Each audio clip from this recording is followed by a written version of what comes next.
Hi friends, welcome back to Sargalayam YouTube channel. ഞാനിപ്പോൾ നിൽക്കുന്ന കേരള കലാമണ്ഡലത്തിലാണ്. തൃശ്ശൂർ ജില്ലയിലെ ചെറുതുരുത്തിയിലുള്ള കേരള കലാമണ്ഡലം. ഇവിടെ കൂത്തമ്പലത്തിനുള്ളിലാണ് ഇപ്പോൾ നിൽക്കുന്നത്. ഇവിടുത്തെ ശില്പങ്ങളൊക്കെ അവർണ്ണനീയമാണ്. അപ്പോൾ അടിപൊളി കാഴ്ചകളാണ് കാണുക. ഇത് കേരള കലാമണ്ഡലം കേരളത്തിൽ മാത്രമല്ല രാജ്യാന്തര തലത്തിൽ തന്നെ അറിയപ്പെടുന്ന പ്രമുഖ കലാ സാംസ്കാരിക കേന്ദ്രം. 1930 കേരളത്തിൻ്റെ തനതുകലയായ കഥകളിയുടെ വളർച്ചയ്ക്കായി രൂപം കൊണ്ട കൽപ്പിത സർവകലാശാല.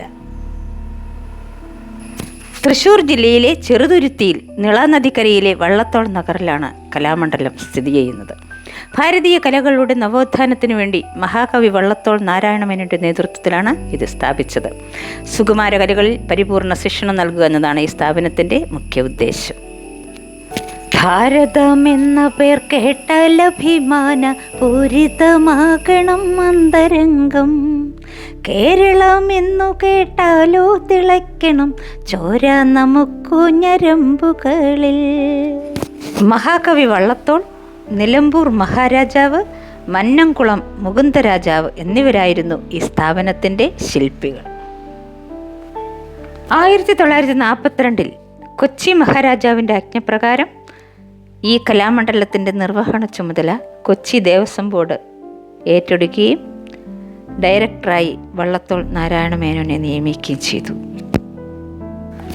1993 വള്ളത്തോൾ നഗർ എന്ന പേരിൽ 33 ഏക്കർ സ്ഥലം വാങ്ങി കേരള കലാമണ്ഡലം നിർമ്മിച്ചു. ഈ കാണുന്നതാണ് അതിമനോഹരമായ കൂത്തമ്പലം. ഈ നാട്യഗ്രഹം പ്രാചീന നാട്യശാലയുടെ മാതൃകയാണ്. ചുവരുകളെല്ലാം നൃത്തത്തിലെ 108 കരണങ്ങളുടെ ചിത്രങ്ങളും പേരുകളും നിർവചനങ്ങളും കൊണ്ട് അലങ്കൃതമാണ്. നിരവധി ദാരുശില്പങ്ങളും കൊത്തിവെച്ചിരിക്കുന്നതായി കാണാം.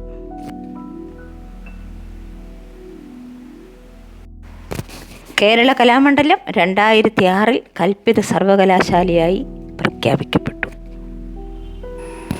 ഇവിടം സന്ദർശിക്കാൻ ഒരു അവധി ദിവസം തന്നെ തിരഞ്ഞെടുത്തത് കൊണ്ട് ഇവിടുത്തെ വിദ്യാർത്ഥികളെയോ ക്ലാസ്സുകളോ ഒന്നും നമുക്ക് കാണാൻ സാധിച്ചില്ല. പിന്നീട് ഞങ്ങൾ വള്ളത്തോൾ മ്യൂസിയത്തിലേക്കാണ് പോയത്. ഇതാണ് വള്ളത്തോൾ മ്യൂസിയം. ഇവിടെ ക്യാമറ ഇതിനകത്തേക്ക് അലൗഡല്ല.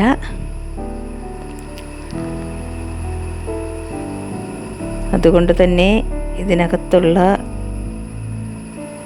കാര്യങ്ങളൊന്നും എനിക്ക് വീഡിയോ ചെയ്യാൻ സാധിച്ചില്ല. വള്ളത്തോളിൻ്റെ ചില ഡ്രസ്സുകളും അദ്ദേഹം ഉപയോഗിച്ചിരുന്ന ചില വസ്തുക്കളുമൊക്കെയാണ് ഇതിനകത്തുള്ളത്. കലാമണ്ഡലത്തിൻ്റെ വീഡിയോ ഇവിടെ വൈൻഡപ്പ് ചെയ്യുകയാണ്. ഇവിടുത്തെ കാഴ്ചകളെല്ലാം നിങ്ങളും കണ്ടാസ്വദിച്ചു എന്ന് കരുതുന്നു. ഇഷ്ടമായാൽ ലൈക്ക്, കമൻറ്റ്, ഷെയർ ചെയ്യുക, സബ്സ്ക്രൈബ് ചെയ്യുക. വീണ്ടും ഒരു പുതിയ വീഡിയോയുമായി എത്തുന്നത് വരെ ഗുഡ് ബൈ.